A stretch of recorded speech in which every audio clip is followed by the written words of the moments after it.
Oh my goodness. My mic has been muted. Hello, Angry Meatball. Thank you for joining.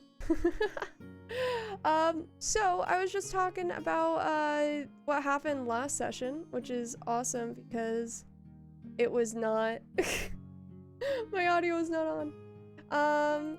Hello, how are you today? How's it going? So basically we talked about the first session last time, and this time we're talking about second session, which we already had, and then we're gonna do some notes on second session, or for this third session that we're going to have next week. So as you can see, I'm new to this. I'm not good at it by any means. So if you notice something's wrong, let me know. The campaign is based on my world that I made called Varia, and so essentially we have 4 characters. Let's take a look here. D&D, Varia, Decall, PC stuff? No. Story beats, yes. So, this is basically a couple of times ago, we mapped out, gotcha. We mapped out some story beats for the characters. So this is their backstory page, and then this is what, stuff we mapped out for them. So for the backstory page, we have Ayla, who has basically 2 realities. She has one that she remembers and one that is actual reality. And she is a cleric, a twilight cleric? Yeah. Oriana is a shadow sorcerer. I can't remember the exact subclass, but it's the shadow one. And then Cass, who is a fighter, battle master, I believe. And then Lisbilda, who is a bard. I believe that she's the College of Lore bard. They're all currently in Decall, which is this far side over here. And my previous campaign, the Buff Ducks, took place in mostly Freya, on the other side of the map. And they are currently in Alnar. So here is a place where fire opals are, and fire opals are basically my world version of giving you a little extra boost in your magic. So if you have a refined fire opal, then you can channel your magic through it and get a +1 to your DC and your spell attack. For these ones, I actually took the fire opal idea from a book series called Becca Cooper, which I very much enjoy. And I highly recommend. And as we've I've talked about before, at least, I don't find taking stuff from other sources bad if you're a DM by any means. So yeah, basically they went to the jewels shop. They discovered some very interesting stuff about Alnar. Basically, the people in Alnar listen to the earth. It lets you know when you're no longer welcome, and this is represented by cave-ins and people of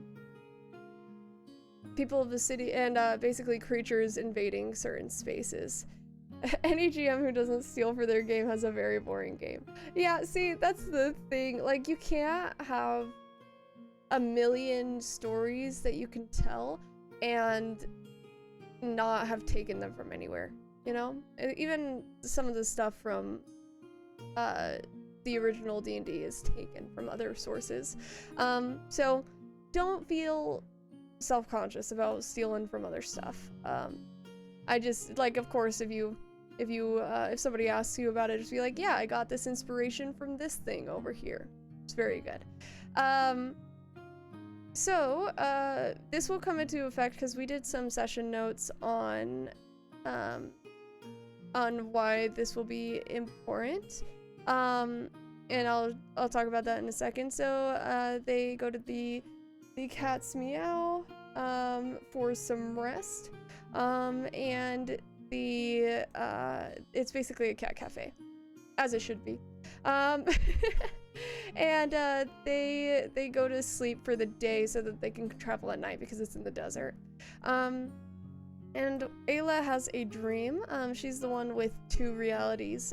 One of those realities is crafted by Kai. So she goes into the dream and she talks to Kai, and he's basically like, I have somebody who has their memory lost. They were attacked by the same people we were. I need help getting some raw fire opals in order to, essentially, in order to fix their memory. So he asked for 3 raw fire opals, roughly the size of 1 knuckle, and we know that this is basically a power play. She has essentially asked for space, some time, in order to, not do so many errands for these people who've saved her life, Kai and his wife. And we as the DM know that this person that he's talking about doesn't exist. He just wants he wants to essentially still have a tie with her and essentially get her to essentially reestablish that line of what's the word? Basically, that line of obedience is not the word I'm looking for, but you get the, yeah, dependence is pretty close. Yes, I think so. So they go through that. She wakes up that evening. Ori is she's a warlock sorcerer. I forgot to mention she's also a warlock. And basically what she does is she's lived in a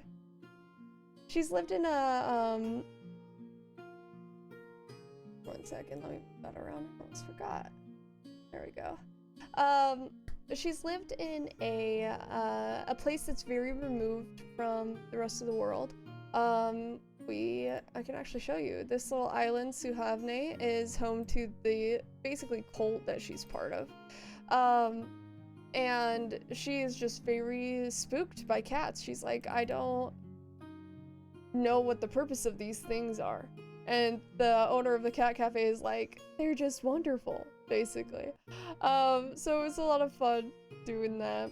We got to reveal a little bit of the underside of their personalities for them. So they leave Cat's Meow, find a particularly knowledgeable miner. Oh, I forgot to mention, Ayla asks the owner what she knows about fire opals, and basically the owner's like, it's run by the state. So they leave the Cat's Meow, find a miner, and he tells them about the location of a mine that wasn't 100% picked clean, but now is run over by these shadow creatures. So we kind of, I actually want to pull this up real fast. Session notes. So in this one, we made some notes about these shadow creatures. We also, in a previous thing, did the stat block for them, which was important and very fun to do. But we kind of, we already mapped out some of the info that they may find in this as well. So, going over the Glabray Zoo, which is what they were looking for in this session. A Glabray Zoo is a type of demon, and in this case, the Glabray Zoo is weird. It has wings. Glabray Zoos don't usually have wings. And so what we, as the DM, crafted was a mix between the Glabray Zoo and a devil named the Abishai. So those are combined in what they are essentially fighting. What I did while they were on their way, because we have a very awkward troop, to say the least. They don't really want to talk to each other. It's a little rough out here. So what I did was I got these things called Session 0 cards, and I actually think they're called Session 0 cards. If you Google that, you should find them, by Megan Cross. They are super helpful if you want your your players to learn more about each other. And so Alex, who plays Lisbilda, right here, she was basically like, yeah, I'll have these get to know you cards, and we can ask each other about stuff. And so basically just made it a little card game in game. So now they can get to know a little bit more about each other. So the one that we asked for this session was, how do you feel about money? Do you live to make money, or do you make money to live? Did your upbringing shape your feelings towards it? And then over the next couple of sessions, we'll do some more of these. There's a whole ton of them. There's even some for world building, but I just currently have the session 0 character questions in one little folder. So she has all different kinds. She has the session 0, she has the expansion. Maybe these ones are special, I can't remember why. But they are background questions about character building. So, oh, my doggo needs to go out. I will be right back. One moment.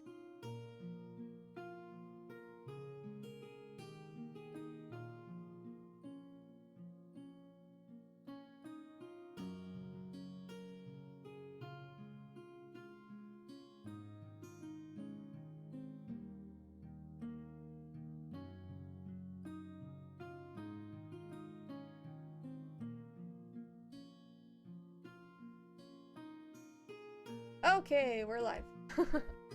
Alright, so those are what I use to get my characters, my player characters to talk to each other. Very good. Aside from the characters, what would you say the campaign is about? Elevator pitch. So it's about, for the most part, demons and devils are a big part of it. But the biggest the biggest theme in this campaign are dreams. Not only how they can change your idea of reality, but also I want to I had a lot of fun. We had a lot of fun actually talking about this before. But essentially what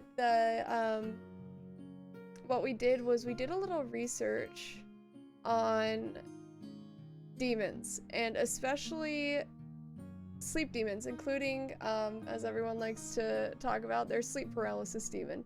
That's actually based a lot in mythology. As you can see, there's a lot of creatures in history that people have attributed to essentially sleep paralysis and different kinds of nightmares.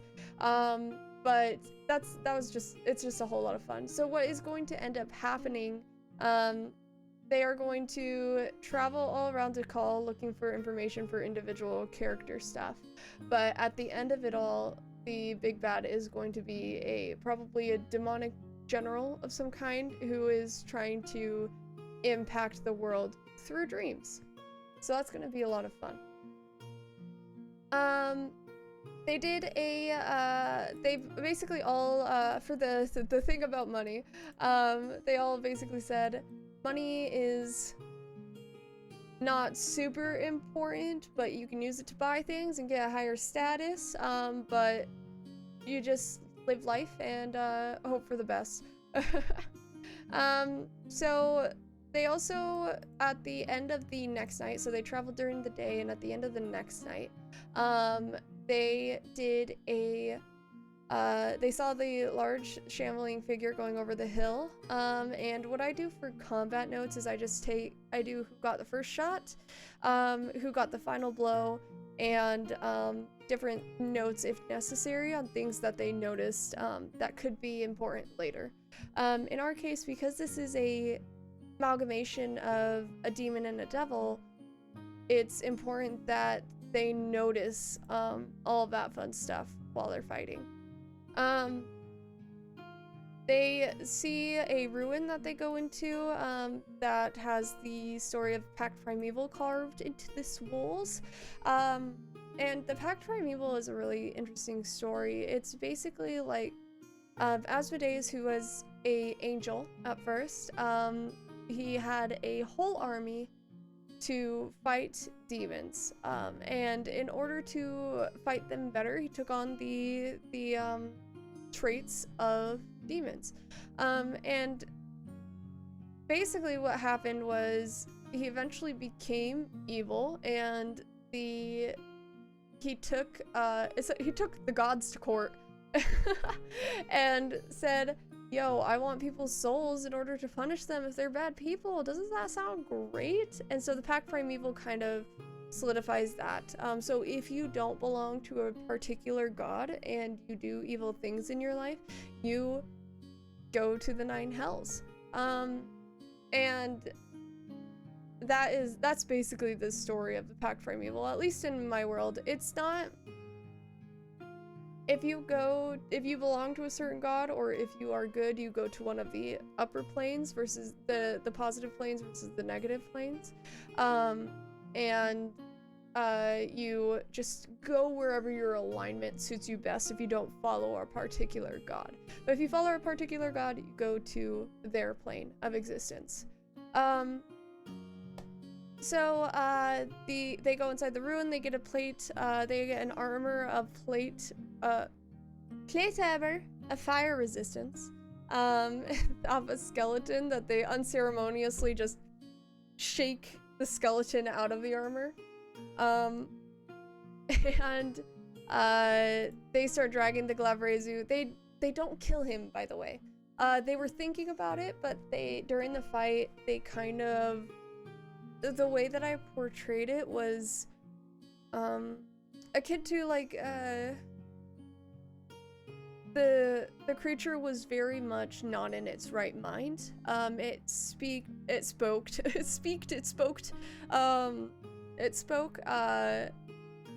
abyssal and infernal in this weird amalgamation that didn't actually make sense to Ori, who can speak both languages.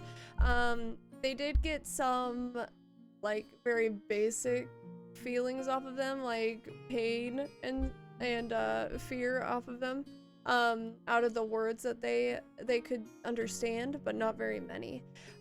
So basically the Glabrezu could understand them, but they can't understand the Glabrezu. So they decide to reason with him and be like, hey, we don't want to kill you. If you just come with us, maybe we can get some answers for you on how this happened and why. And yeah, they go back to Alnar. They talk to Irene the wizard, who they met in the first session and gave them this whole task. And she sends an arcane gate from outside the city to her tower, which establishes her as at least a 6th level spellcaster in their eyes, but I think she's probably an 8th level spellcaster, personally. So in Irene's tower, she pays them 3k for giving them back, and they decide to stay in her tower, and she doesn't really like people, so she's like, okay, yeah, you can stay, sure. She talks to the Glabrezu about his experience. He's doesn't get very many intelligible answers. He eventually gets more and more emotionally stressed and lashes out because of it. Irene, Cass jumps in and is like, hey, let me restrain you, and Irene is basically like, I haven't died yet, so that's not necessary. I think I'm good. I think I'm okay. And she's looking at these like 4th level spellcasters and being like, oh, babies, don't mess with my work, please. Don't touch anything. So she says she can't glean much from him, and we'll see where this partnership takes us. And she sends him to follow a spectral figure into his own room. Ori uses her or their awakened mind to ask the Glabrezu if the stitching and the combination of 2 creatures was done willingly. He shakes his head no. And the party tells her about Pact Primeval, and she's basically like, that's above my pay grade. This is the first hybrid creature she's seen. They learned that she's not part of the government, so she doesn't know if more has happened. And after everyone is like awkwardly standing there, she's like, tea? I'm gonna go let my dog back in. I'll be right back.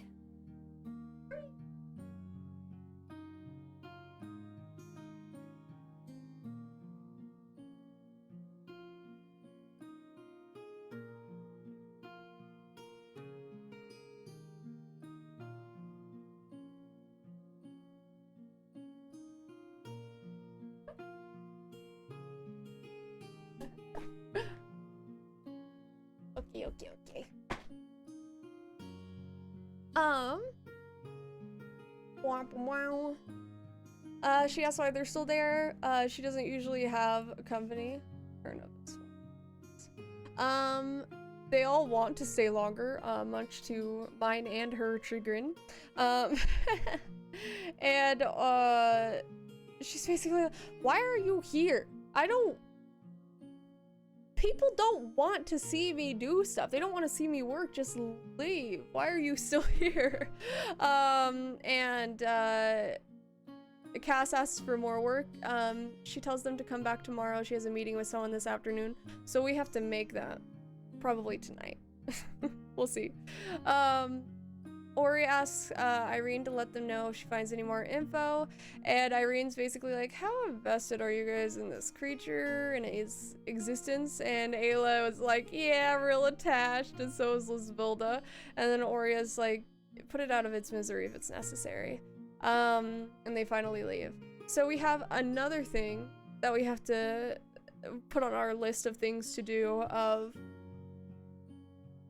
figuring out whether Irene cares about this creature, and if she does, why, and if she will disregard whether or not she cares about this creature and whether or not they care about this creature, in order to experiment on it and figure out what's going on with it, because they're not getting a lot of conversation out of it. They finally leave. Ori is a little shadowy, as we have seen during the game. And they go to the smithy, Emery's Finest, and go to the Cat's Meow, which I need to clarify if they're sleeping till night or till morning. I'm not sure. So we do need to, at the beginning of next session, I will clarify that. Poor Lisvilda has a 14 AC on a good day with these bracers of protection, and they got a Ring of Identify. The reason I gave them that is because they are all, except for the Cleric and the Fighter. Obviously, Fighter doesn't have spells except for one cantrip that I gave him. But the Bard and the Sorcerer / Warlock all decide their spells before they can't just choose them at the beginning of the day. So it was important for me to give them the smaller spells so they don't have to take up their number of spells that they know. Not necessarily spell slots, but the number of spells that they know so often. So I gave them a Ring of Identify. This is a little, we don't have a wizard. We don't know how to identify anything. And it's like, well, just give it to them, you know? There's no reason for them to have to struggle for a first level spell, in my opinion. So, now that we've got that little recap done, we'll save. And what we're gonna do is pull up next session notes. Get out while you can. So, let's talk about Irene. She's looking for some meaning at this point in her life. Her wanting to help this creature as well as players, I think that she does, probably. I kind of want her to want to help the creature. I don't want her to be like a heartless scientist, if that makes sense. Also, if you have any opinions on any of this, feel free. But I want her to feel for this creature that is no longer a part of any particular binary. Like, I want her to feel for this creature who is also an outcast to some extent. So, feels for the creature, as he is an outcast. At this point. Perfect. We know that the Glabrezu and Abishai are one creature. This is, I think this is true, because basically what we were talking about earlier is the afterlife process. And essentially when your soul gets contracted down into the nine hells, or for one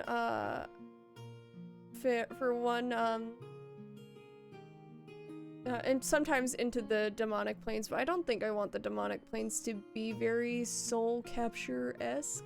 But the essentially the when you're put down into the nine hells, you have an opportunity to, if you've done greater evil, or if you've bargained for it, to go as a basically higher being, to be a upper devil instead of like a lower devil.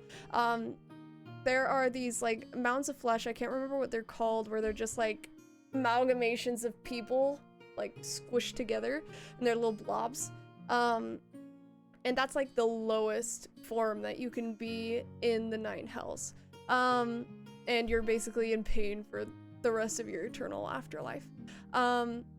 So essentially the Glabrezu and the Abishai are already in their afterlife forms, and when combined, they no longer are separate souls. They're no longer separate entities. So they are one creature in the body of one creature. Two souls in one body, essentially. I'll be honest, you mentioned sleep paralysis demon about 15 minutes ago, but tried to spin together a Demon Prince of Nightmares sense. That's wonderful. I definitely want to, so there's actually a list of Asmodeus's generals, and his generals are like way up in the food chain in the nine hells. But I want to make one that is in charge of nightmares. So you're on the same track as my brain right now. So I do want to make a devil of nightmares. I think that would be a lot of fun.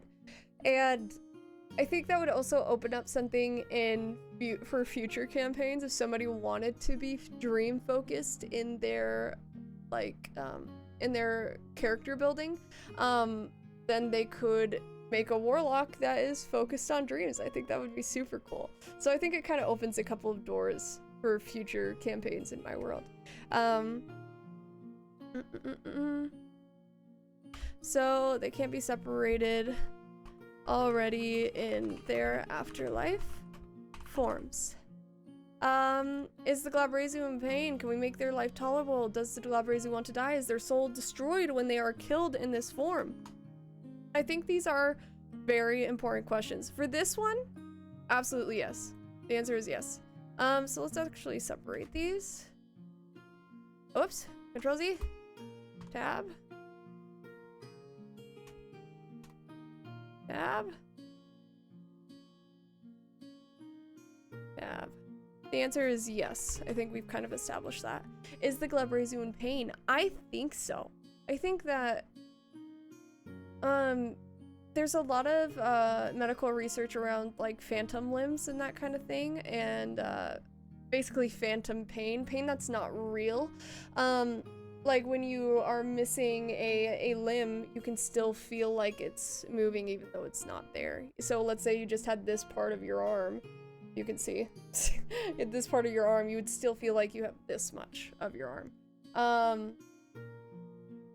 So I think the answer is yes, because very much real stitching, real marbling of the skin, and like the horns of the Abishai are attached, and the Glabrezu still has its pincers, but they're all marbled, like the Abishai's skin is still part of it. So my guess is that the Glabrezu is in pain. The question is, would this wizard be able to make their life tolerable? I like to I don't think the wizard could, I think that a cleric could. A cleric could. I think that there's probably like magical painkillers, you know? I just don't see a world that has so much magic not making some stuff to stop pain, you know? I don't think that they can be healed back into their original form. Could they use something like reincarnate? Let's look at reincarnation.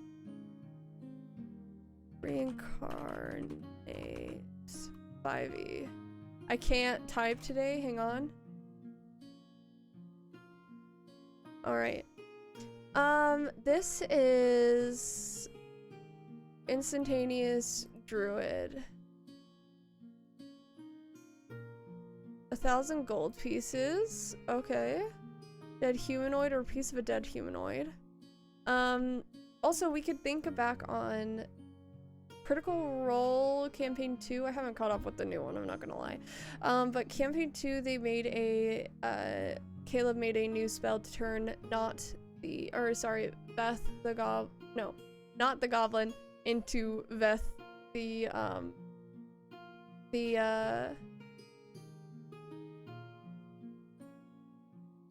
she's a halfling. So maybe we could take a little bit of that. They could make a spell for it. You're distancing yourself pretty far from D&D canon. Are devils and demons bound by the same alignment constraints they are in the official material? No, they are not. So I think part of this is that I'm a big proprietor of nature versus nurture. I think, and I also am I'm a big fan of Skyrim party snacks. What is more good? I'm paraphrasing here. What is more good? A creature who is good by nature, or someone who overcame their evil nature, essentially? Became good despite their evil nature. So I think that demons and devils are very much in a situation where they essentially have to be evil in order to survive in the worlds that they are in. But in my world, there is a place for lower level fiends on the material plane. So basically, if you are a high enough demon or devil, you can't cross through the divine gate onto the prime material plane. But there are a few who do, and what they do is come over here and essentially become neutral. I think that the constraints of the demonic and devilish world would be a little too much to become necessarily good after being taught their whole life on how to be evil. But I definitely think that there are maybe one or a couple of demons or devils out there that are generally good people. And I also think that a little bit of the mindset of abuse would come into this. If you've been in there's a lot of people I know who have come out of abuse and been better for it, and like not better for it but better in spite of it. They're just like really good human beings. And then there are a few people I know who just come out of it and are like, I just want to sleep for 90 years, you know? So I feel like demons and devils would probably fall into the latter half of that, the latter idea of that. The law chaos access. I think that they would generally adhere to the law chaos aspect of it.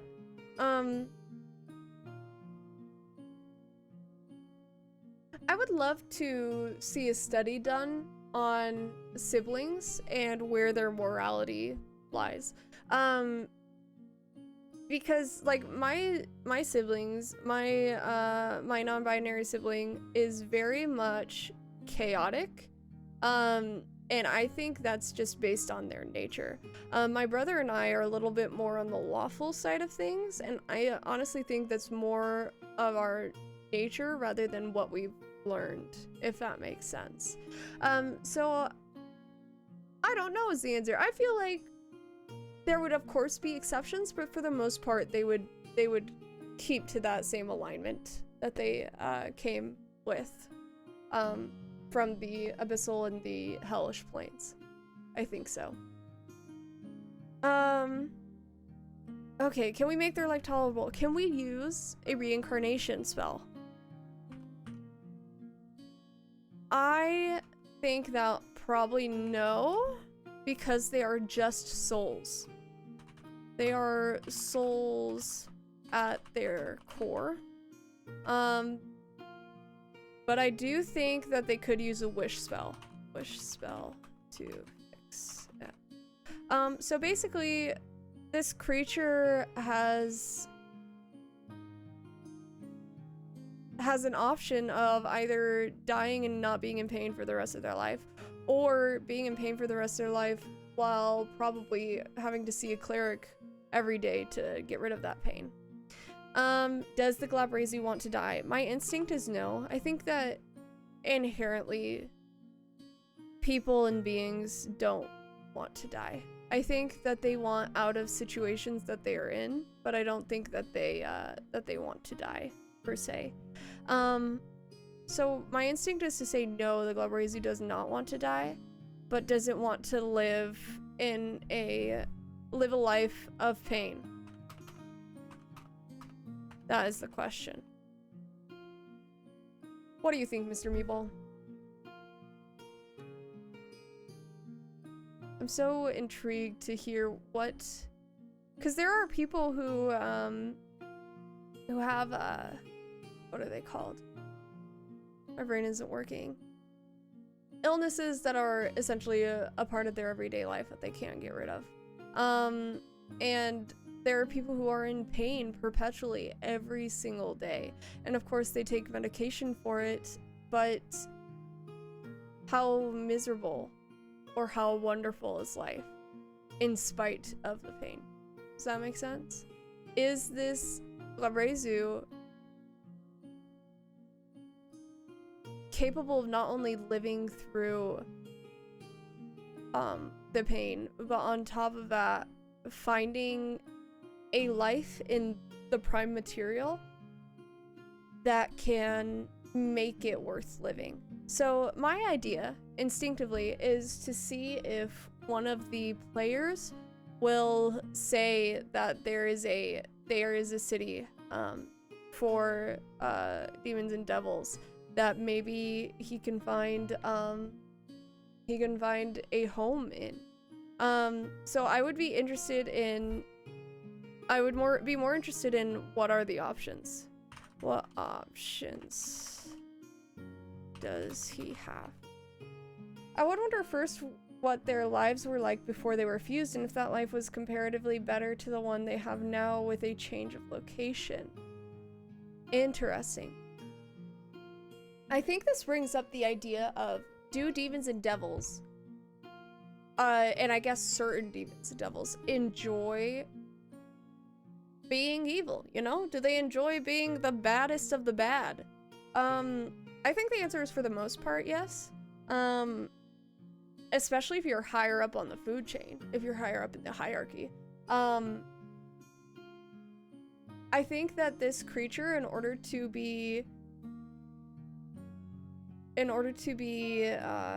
fused like this, would have to not really have a home back in the Nine Hells. I guess a better question at this point is, who made the Glabrazu and when, and are they going to do it again? I don't know if I want this to be a demon or devil, or if I want it to be a person, like a humanoid. I think a lot of the characters in this campaign have a lot to already hate about the world. I don't know if I want it to be something of this world, if that makes sense.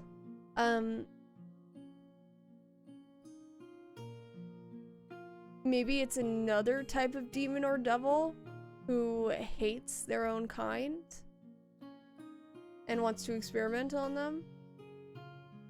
Maybe it's a person from, whoops. Maybe it's a person somewhere in here who just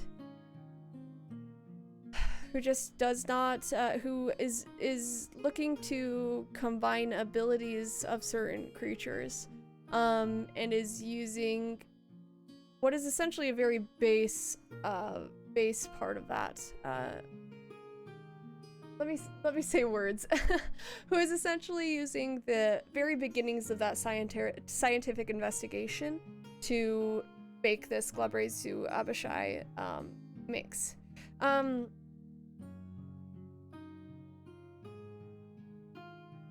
kind of want it to be a person. I think I want it to be a person. Because what I want instead of making Irene the bad guy who like kills a man, you know? Who just is like, yeah, let's just murk this dude. I kind of want there to be a mirror of that. Essentially of someone who just has no regard for life to some extent. So I want this to be a humanoid. Why? I don't want him to just be crazy. I don't like it when people are just crazy. People do stuff for a reason, and I think that just making him a psychopath is not going to be super impactful for my players. So I do want them to... I want this person... Why in the world would you ever combine creatures? There's people who do it for scientific intrigue. See what would happen. I think that the idea of wanting to make humanoids stronger through the traits of other species is a good idea.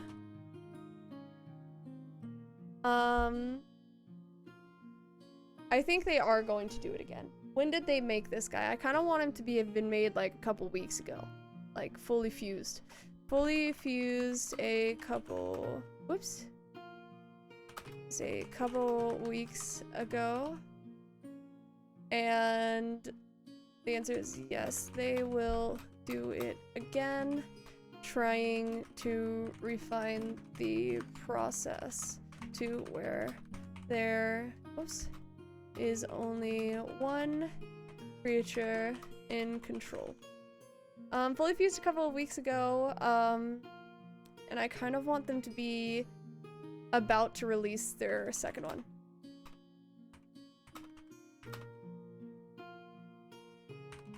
The second edition. Religious fervor. True, actually?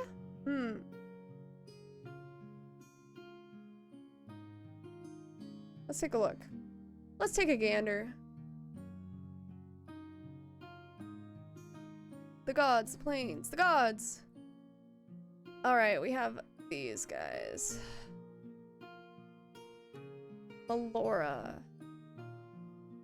Meshakal, Mordine, Palor, Raven Queen? No. Lawful neutral. Arathis. Ayun, true neutral.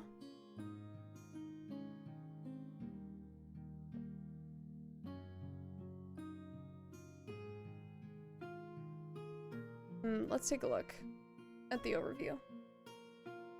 Let's see. God of Tyranny.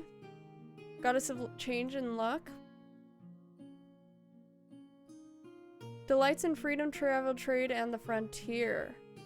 could be Evandra. Anyone who is evil enough to have earned their way into the Nine Hells or the Abyss certainly deserves to be experimented on. Yeah, so that's the fun part, is that these characters,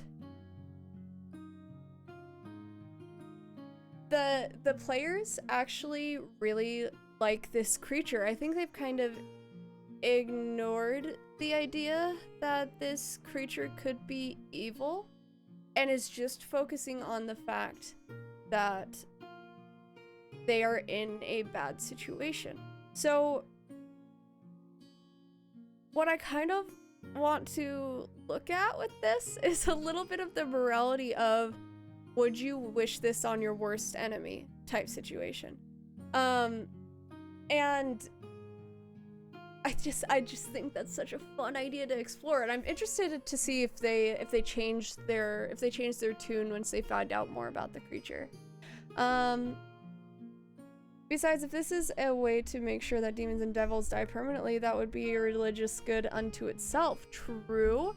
Have I watched Castlevania? I watched the first series a long ass time ago. I don't remember most of it, I'm gonna be honest with you. But does it have a lot of those themes in it?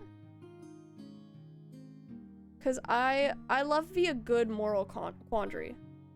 I would recommend the scenes through season 3 and 4 that focus on Isaac. This is along those lines. Okay. Okay. Netflix.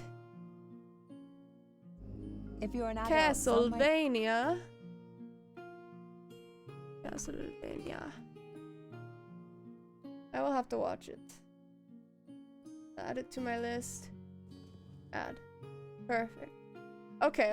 I may have to binge this. I may have to. Thank you for the suggestion. So we could go Evandra. We could go someone who hates demons. Who would that be? God of magic and the arts. I don't like Corellon. I think Corellon's a boring character. I kind of want to remove him from my game. I don't like him. I think he's boring. Ilistrai. So Ilistrai is actually a god that not many people know about, and one of my players, the cleric, is a cleric of Ilistrai. So Ilistrai is the daughter of Lolth, and for me, in terms of the gods, daughter means essentially like a piece of her power was used to create Ilistrai. Ilistrai is basically a small tiny piece of Lolth and her ideals, but basically rerouted to be a more positive force. Ilistrai is not known by 99.9% of the people of my world. Ilistrai she was injured in the War of the Cosmos, which if you go to the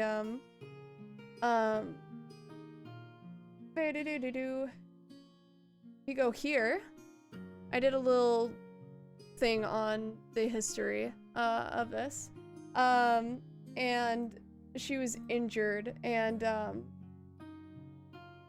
not in a very good place, so a lot of people just don't know about her. She was hidden from the view of Lolth in order to protect her, and she's just a really fun god that I got to work with. She's essentially works on releasing Drow from the confines of the Underdark and letting them go live their life. So that's her big thing. Doesn't really fit here, but I just wanted to explain that because she's not part of the normal, I think it's like War of the Dawn, Dawn of the War, or something like that. The normal set. I might recommend Tyr. What is that? Tyr. Tyr.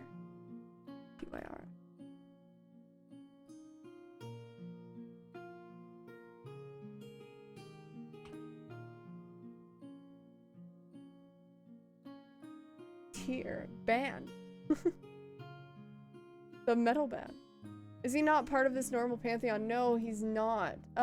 There's the... So it's the, War of the Dawn? What's it called? Pantheon. Dawn War Pantheon. It's this one. Yes. Yes. I wish that it had a list, but it doesn't have a list. You can also find it in the Dungeon Master's Guide. It's on the list there. But these all originally originate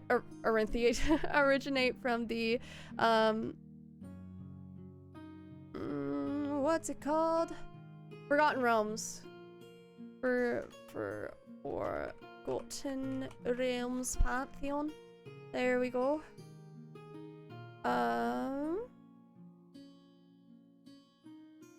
Yes. So the Forgotten Realms Pantheon is what all of these pantheons in the Dungeon Master's Guide are based off of. And the ones that I have in my purview are these guys. And I just put what planes they're on. Right here. So I'll actually...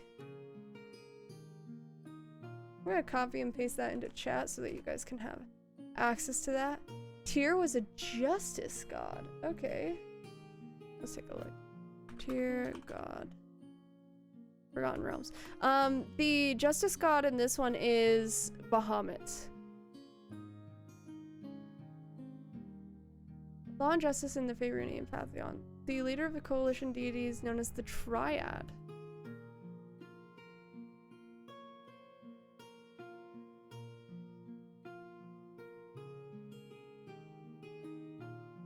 Interesting. In the same as the North Pantheon. Nice, nice. Not as a god of war. Based off the Norse god of strict justice of the same name. Bahamut takes that place. Yes, he does. He does. I kind of... So, I did a one-shot 2 days ago. Yesterday? 2 days ago? Something like that.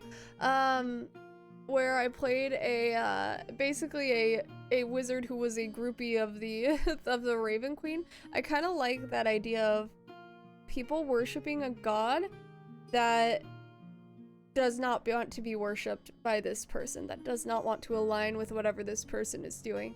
So I actually really like the idea of them being essentially a Bahamut groupie. Let's take a look.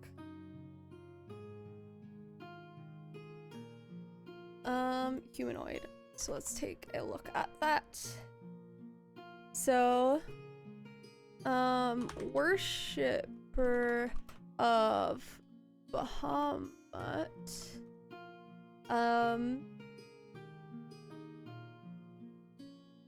The idea of giving those in the afterlife who did terrible things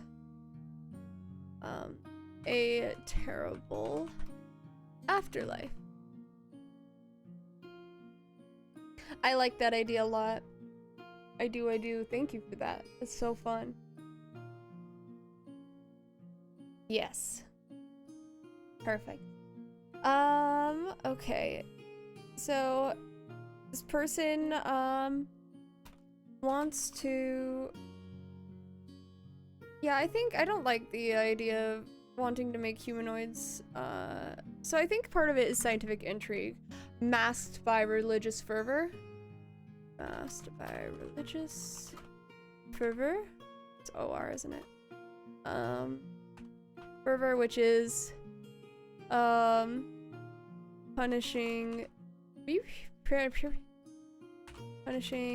those who rose up in devilish and demonic ranks.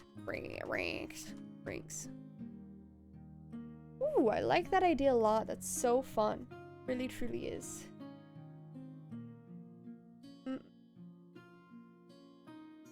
Perfect. I think we've got a good outline here for the Glabre Zoo in the story. Let's talk about Irene having some work for them tomorrow. When I first said that, I did not have anything in particular in mind. I was just kind of stalling.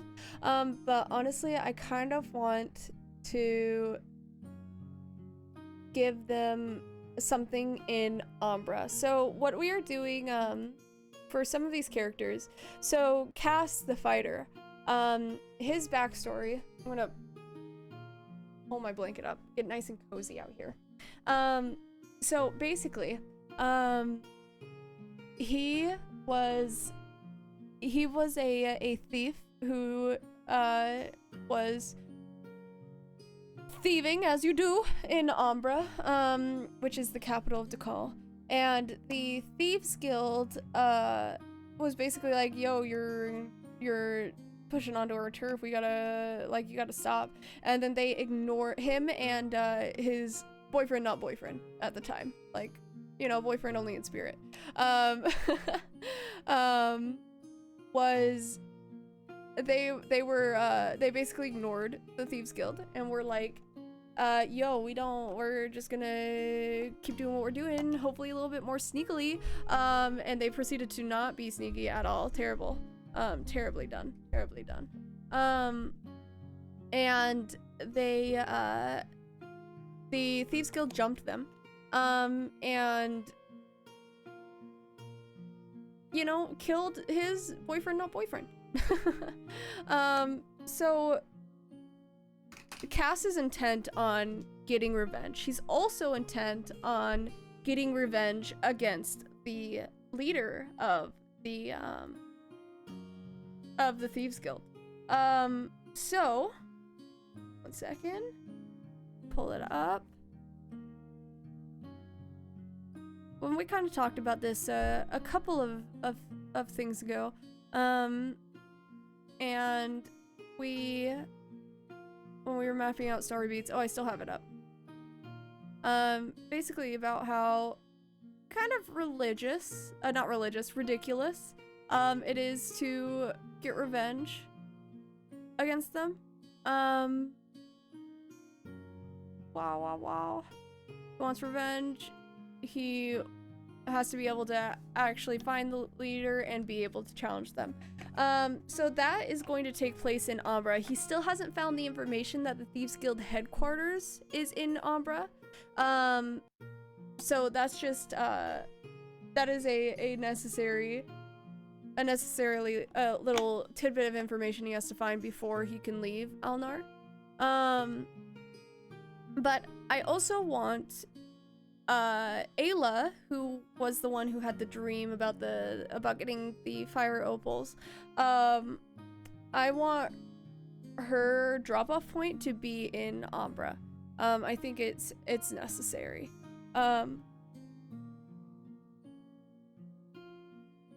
Second. It's bugging. Is everything bugging? Is it bugging?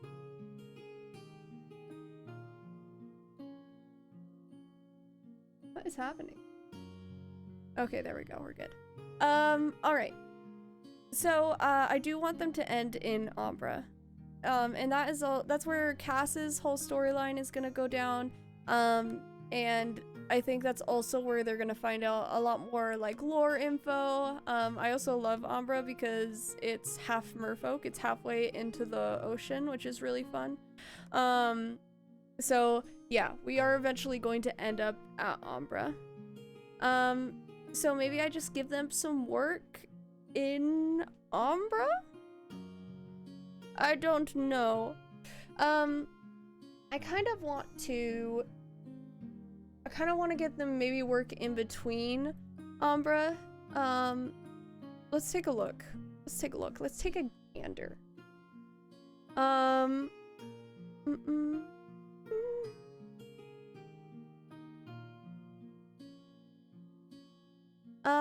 I kind of could also go for something over here.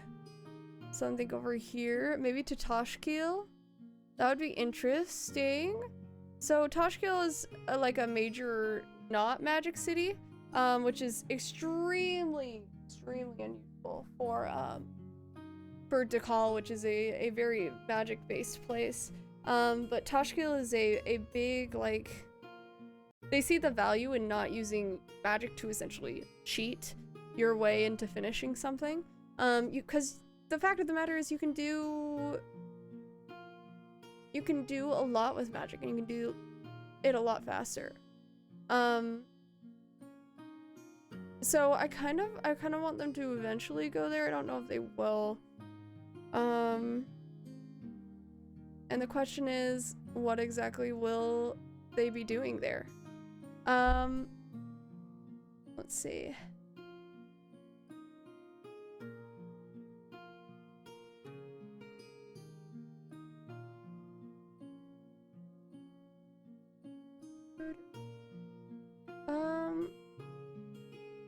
We have a couple of options here, I think. We have some options to bring in some characters from my don't worry about it until they're on the way there. The issue is tomorrow they're going to be talking to Irene. This is the wrong one. Tomorrow they're going to be talking to Irene about potentially getting work. So I do want her to have that ready, potentially. I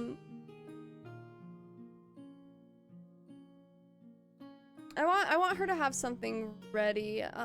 Maybe she sends them to Umbra to get instructions from somebody. She's like, hey, I'm loaning you out to my wizard friend in Umbra. Yeah, I kind of like that idea. That way I don't have to worry about it. And it also gives them an opportunity to do some my brain is not working. Some networking out there.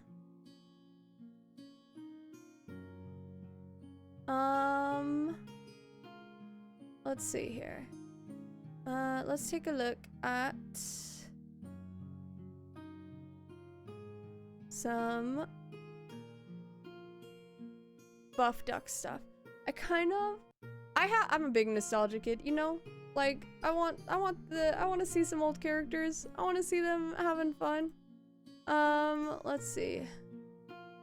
NPCs. The Tempest. So the Buff Ducks faced a group, or teamed up with a group called the Tempest, which was a humongo group to match their own group. They were kind of like a mirror of characters, of the characters in the group. And basically I made this group so that they could face some of the bigger stuff that they were going to find in the Underdark, without dying, potentially.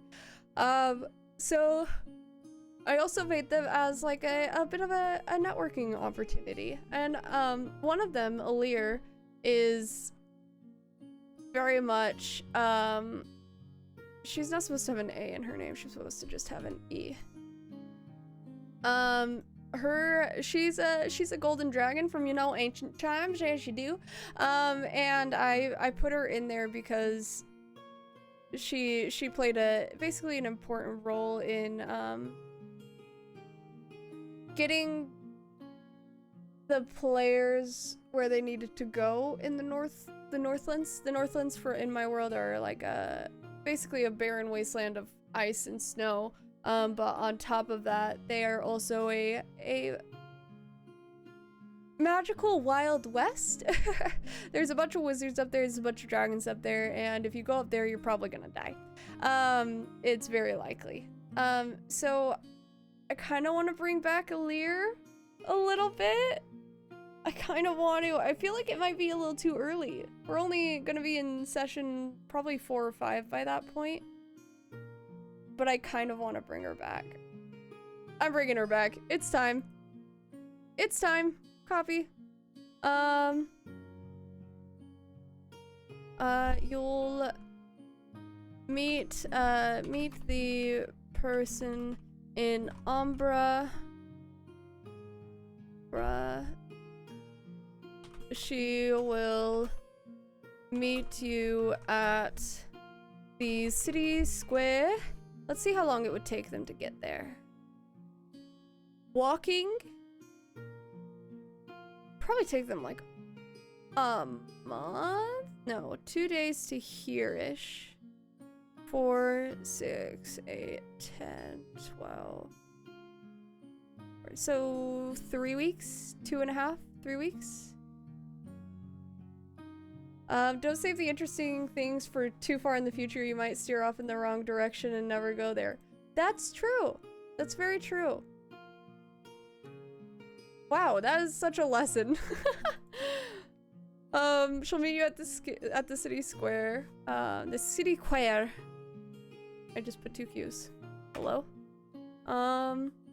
Meet the person in Umbra. She will meet you at the city square. It'll take them about in 3 weeks time. And that will give them some time to leave to go to Umbra as well.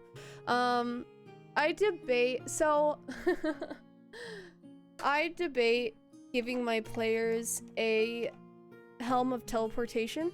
In the game that I'm in as a player, we are 6th level spellcasters. We got a Helm of Teleportation at, I believe, 5th level spellcasting, or at the very beginning of our 6th level spellcasting, as a favor from a very powerful wizard.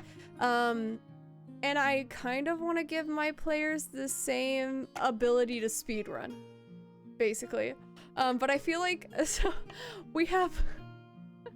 I want to show you because I'm an extra person. I love D&D and I love playing it. For Zalia, this is our to-do lists. These are our, we like to call them pies.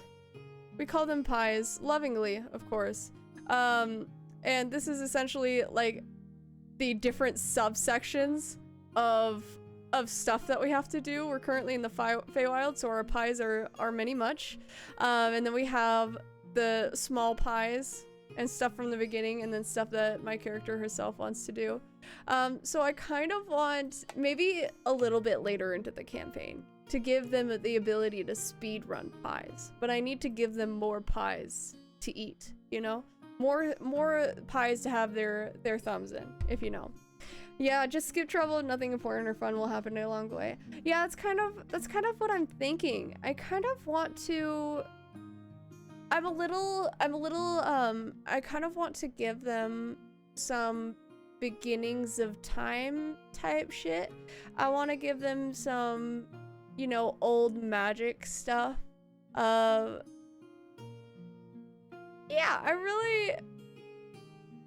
I want to give them some lore stuff along the way. So I kind of want to have them travel this one time, and then we'll see after that. Making it feel like time is passing is one thing, but it's still a game. You have to make sure they aren't getting bored.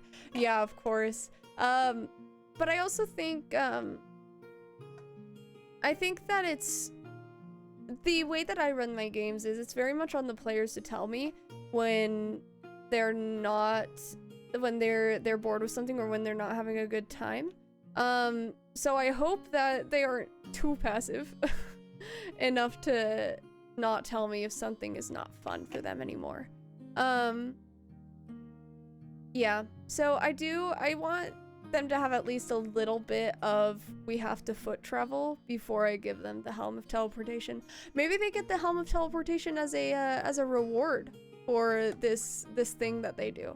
But yeah, I do kind of want this to be earlier. We have the shadow creatures set up for next session. Filling travel with the requisite amount of activity during travel is separate sort of game on its own. Yeah, exactly. I love there was a creator who made a basically a book of random encounters, and I very much think I'm going to get that book because at the very least it will be inspiration. at the very least. I also think that on this travel, I almost forgot, on this travel, they need to run into the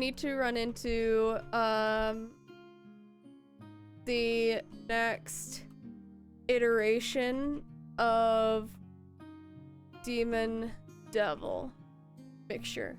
So I want that to happen. I also want to do some lore dumps on in there, maybe like through some pyramids or ziggurats or something like that, that they go into and find some of that ancient shit. In Critical Role, there's the vestiges,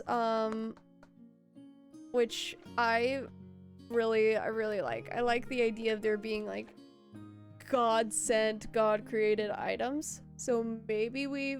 We find a vestige here or something, or maybe just some really powerful items that they can use. Maybe even the Helm of Teleportation. We'll see. When they're like a day away, we'll give them the helm.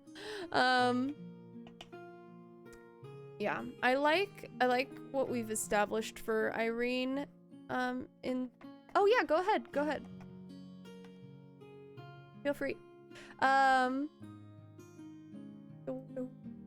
Copy. Okay. You know,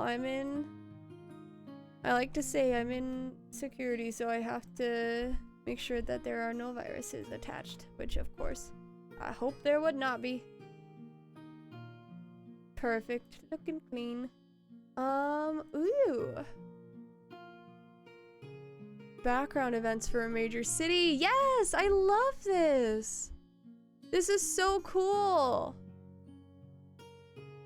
How have I not heard of this? A mudslide destroyed most of the road ahead. You come across two young men.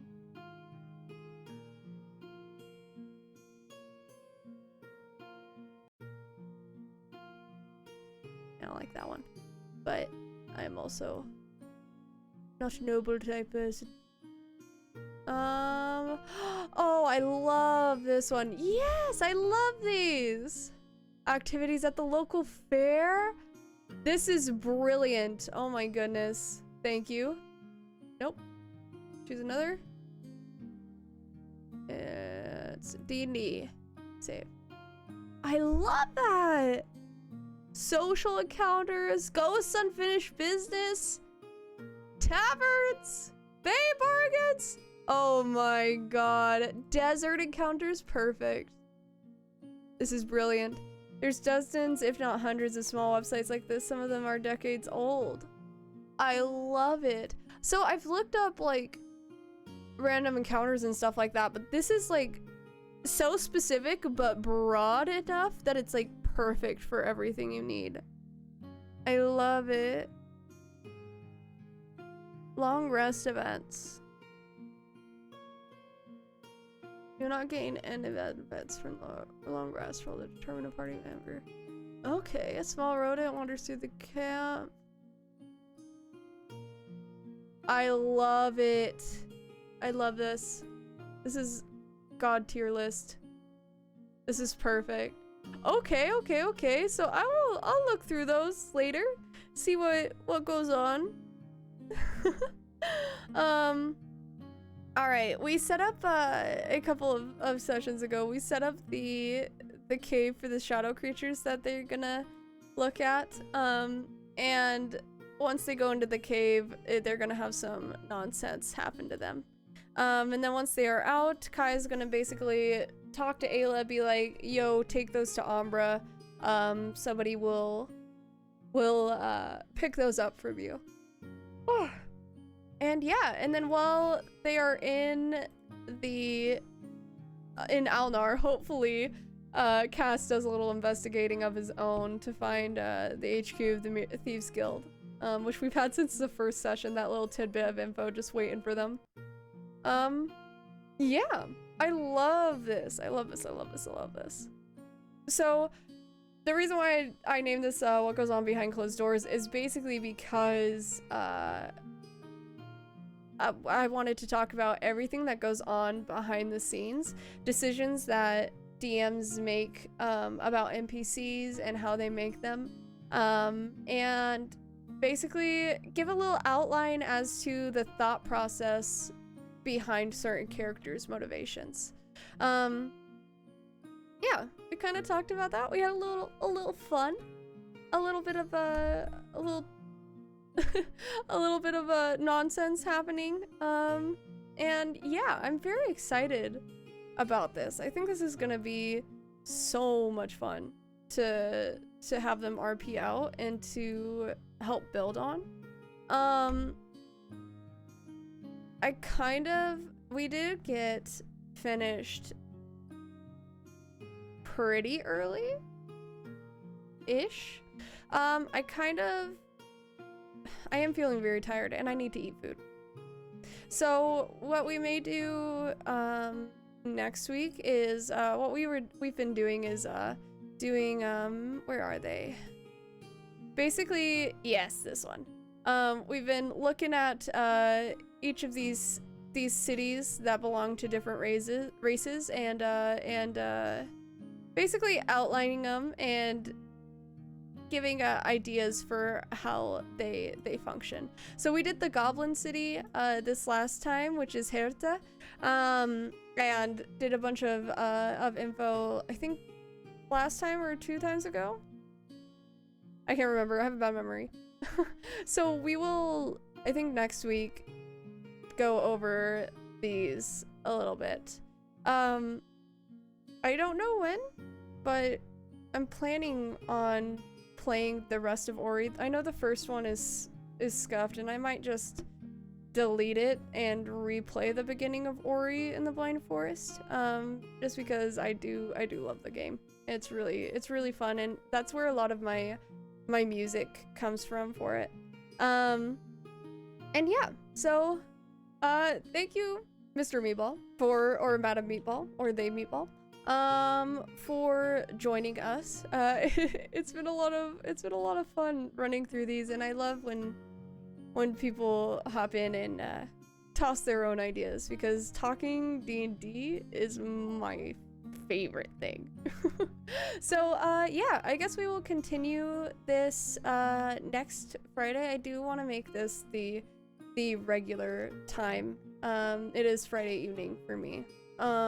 And then we'll just continue that for the foreseeable future, and then just play random games in between, and maybe talk about random D&D stuff in between if we need like an emergency D&D session on here. Yeah, so thank you so much for joining me, and I'll see you later. Bye.